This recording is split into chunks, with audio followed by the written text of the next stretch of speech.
할렐루야, 2025년 3월 20일 목요일 아침입니다. 지난밤도 잘 주무셨나요? 성도들을 찾아가는 말씀, 하루에 한 장 새벽 말씀은 창세기 45장입니다. 창세기 45장, 사순절 절기를 보내며 삶의 안개 속에서 하나님의 뜻을 찾는 우리 모두가 될 수 있기를 바랍니다. 한 번은 오래된 책을 보다가 95년도 책이니까 꽤 됐죠. 그래도 안개 정국이라는 표현을 보았어요. 이는 1980년대 한국의 혼란스러운 정치 상황을 묘사한 것이었지만 가만히 보면 우리 인생에서도 비슷한 경험을 하게 됩니다. 우리도 종종 불확실한 상황 속에서 방향을 잃고 방황을 합니다. 삶의 고난과 도전 속에서 하나님이 우리를 어디로 인도하시는지 알지 못한 채 될 듯하지만 생각보다 늦어지며 여전히 모르는 삶을 살아갑니다. 야곱의 아들들도 그랬어요. 오늘 창세기 44장에서 45장으로 넘어가는 본문에서 그들이 처한 상황을 정확하게 이해하지 못했습니다. 그들은 지금이 무슨 상황인지 잘 이해를 못해요. 처음에는 모든 것이 우연히 일어난 것이라 여겼습니다. 아니, 애굽 총리가 굳이 막내 동생 베냐민을 데려오라고 할 때까지만 해도 이 총리가 유달리 까다롭고 의심이 많나 보다. 그 정도로 생각을 했겠죠. 그 정도로 생각을 했어요.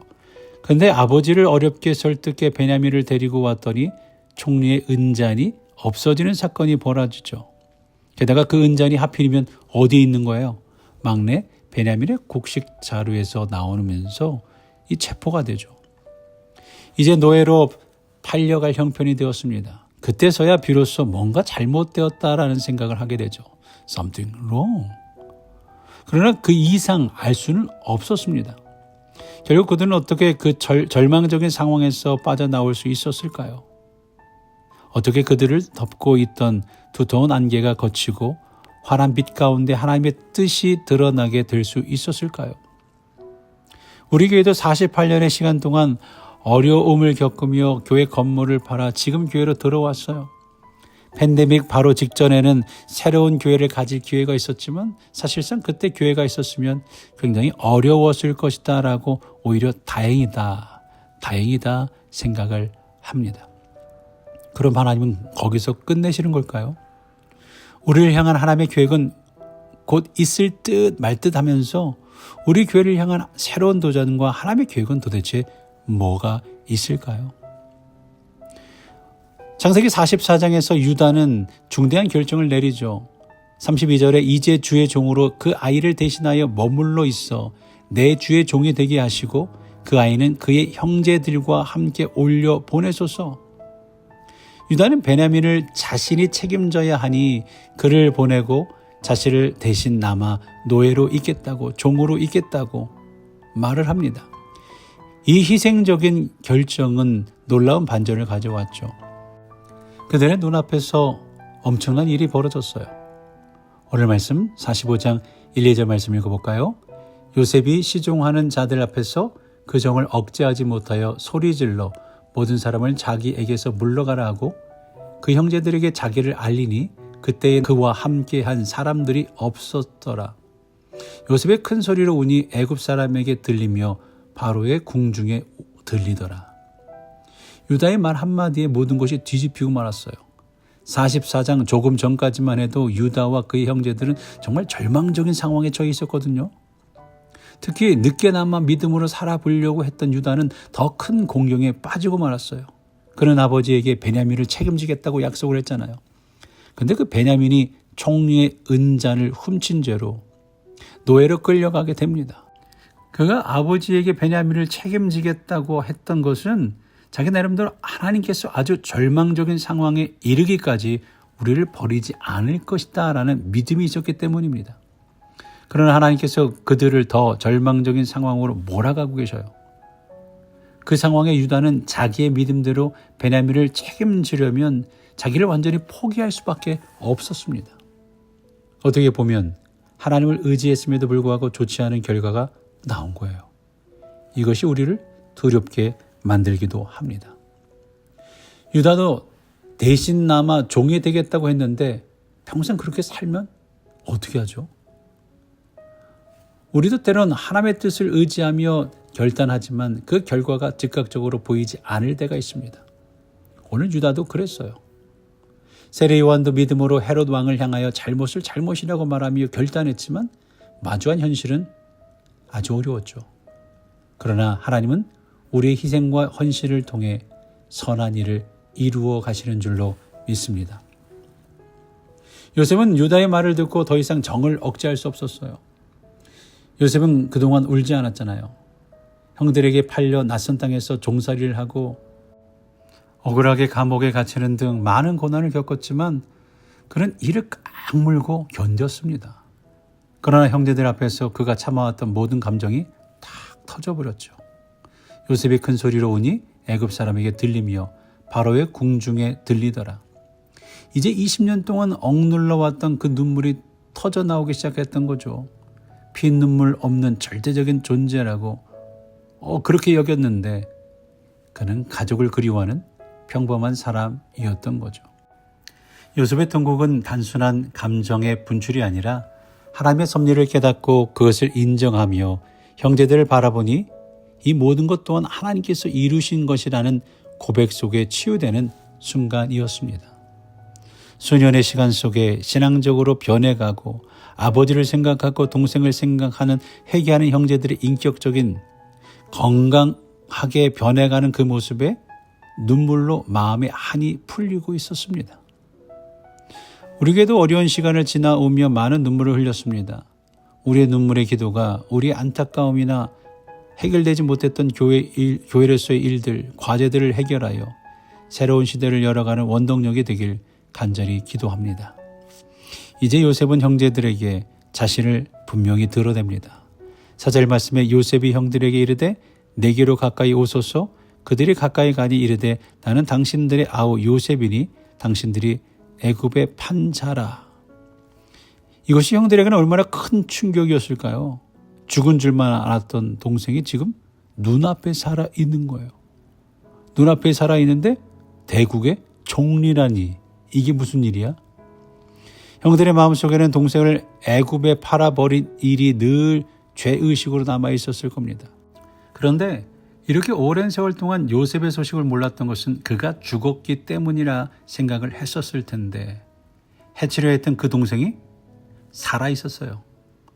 우리 이 장면을 상상하게 되죠. 요셉이 자신의 정체를 알릴 때 형들의 얼굴이 새파랗게 질렸을 겁니다. 그럴 리가 없어. 그럴 리가 없어. 그럴 리가 없어 하며 뒷걸음치는 모습을 상상하게 되죠. 분명히 끔찍한 죄를 지은 사람들의 모습이었습니다. 그때 4절에 내게로 가까이 오소서라고 말하면서 자기를 먼저 보내신 하나님의 뜻을 설명하며 그들의 두려움을 풀어주고 함께 포옹을 하죠. 5절에 당신들이 나를 이곳에 팔았다고 해서 근심하지 마소서, 한탄하지 마소서.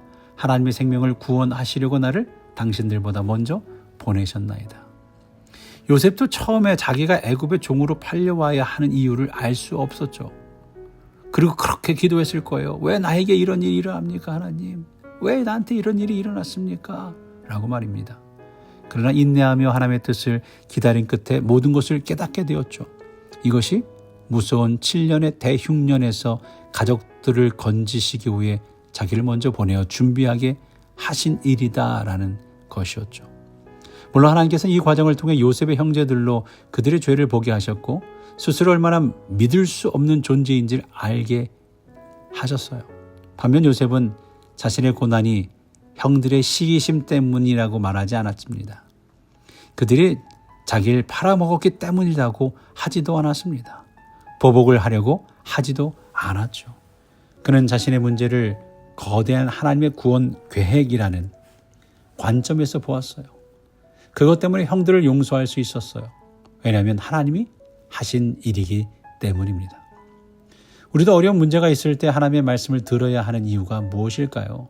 하나님의 말씀을 듣지 않으면 우리는 모든 문제를 갑과 을의 문제로 피해의식 속에서 살아갈 수 있습니다.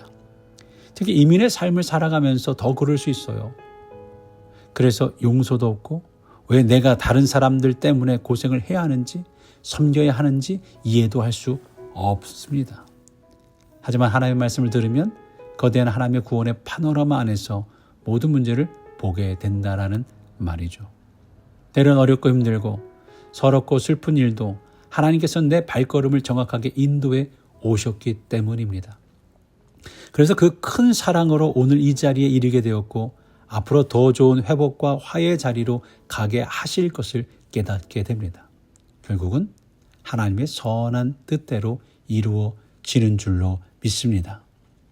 지금 우리는 다시 교회를 세우려고 소망을 품고 있습니다. 이 과정 속에서도 하나님께서 우리의 발걸음을 인도하시고 계심을 믿고 나아갈 수 있기를 간절히 축원합니다. 이렇게 오늘 요셉은 자신의 문제를 하나님의 구원 계획에서 보았기 때문에 이 구원을 위한 형들을 어려운 삶을 구원을 위한 징검다리로 생각하지 미워하지도 않았고 낙심에 주저앉지도 않았어요. 요셉에게는 앞으로가 더 중요했던 거죠. 하나님께서 계획하신 대흉년은 7년입니다. 이제 2년 지나갔어요. 2년 지나갔으니 앞으로 5년이나 더 남아있다라는 말이죠. 가족들이 무서운 흉년을 피하려면 결국 애굽으로 옮겨야 합니다. 애굽으로 내려와야 되는 거예요. 내려가야 되는 거예요. 6절에서 8절 말씀, 이 땅에 2년 동안 흉년이 들었으나 아직 5년은 밭갈이도 못하고 추수도 못할지라. 하나님이 큰 구원으로 당신들의 생명을 보존하고 당신들의 후손을 세상에 두시려고 나를 당신들보다 먼저 보내셨나니 그런즉 나를 이리로 보낸 이는 당신들이 아니요 하나님이시라. 하나님이 나를 바로에게 아버지로 삼으시고 그 온 집의 주로 삼으시며 애굽 온 땅의 통치자로 삼으셨나이다. 결국 이 모든 일을 통해 드러난 하나님의 뜻이 무엇일까요? 20년 동안 안개를 헤맨 그들 앞에 나타난 결과는 무엇이었을까요? 하나님께서 애굽의 사람들을 구원하기 위해 가나안에 있는 교회를 기근으로부터 구원하기 위해 요셉을 보내서 바로의 아비와 애굽의 온 땅의 치리자로 삼으셨으니 아무 걱정할 필요가 없다라는 말입니다. 오늘 우리 교회에도 이와 같은 일이 있지 않을까요? 흩어진 가족들을 모으고 다시 새롭게 일어나 빛을 발하는 교회로 새롭게 이 지역을 위한 구원의 방주로 삼으실 줄로 믿습니다. 그런즉 나를 이리로 보낸 이는 당신들이 아니요 하나님이시니라. 과거의 상처를 통해 하나님의 섭리를 보게 된 요셉처럼 우리 교회도 과거의 아픔을 딛고 구원의 큰 그림에서 깨달아 미래의 뿌연 안개 속의 길을 찾아 우리 교회를 향한 큰 뜻을 이루어가는 저와 여러분 되시기를 간절히 축원합니다. 지금은 사순절 기간입니다. 이 기간 동안 십자가를 묵상하며 고난 속에서도 부활로 이끄시는 주님을 굳게 붙잡을 수 있기를 바랍니다.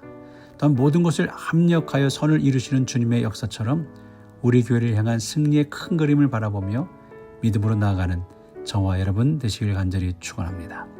오늘은 사순절 가운데 교회를 위한 특별기도 김명만 집사님께서 해주시겠습니다. 다 같이 기도합니다.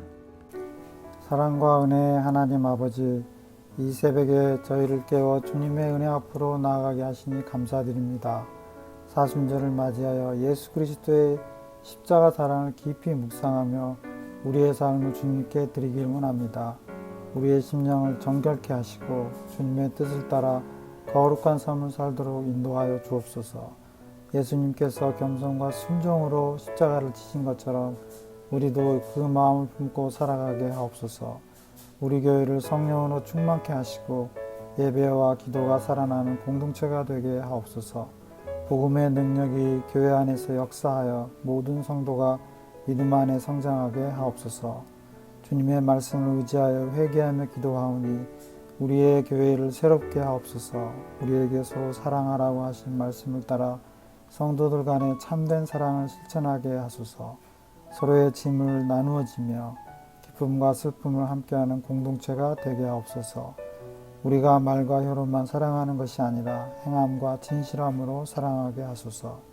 강단 위에서 말씀을 선포하시는 목사님께 성령의 능력을 부어 주옵소서. 영적 권능을 더하셔서 선포되는 말씀이 성도들의 심령을 새롭게 하고 메마른 영혼들이 생명의 양식을 얻는 은혜의 시간이 되게 하옵소서. 말씀을 듣는 자마다 영혼의 갈급함이 해소되고 주님의 뜻을 깨닫는 은혜를 허락하여 주옵소서. 이 사순절 기간 동안 더욱 주님께 가까이 나아가게 하시고 겸손과 순종으로 십자가의 길을 따르게 하옵소서. 오늘 하루도 주님의 뜻 안에서 살며 우리의 말과 행동이 주님께 영광이 되게 하옵소서. 우리가 원하는 삶보다는 주님께서 원하시는 삶을 살아가게 하옵소서. 이 모든 말씀을 우리를 위해 십자가를 지신 예수 그리스도의 이름으로 기도드립니다. 아멘.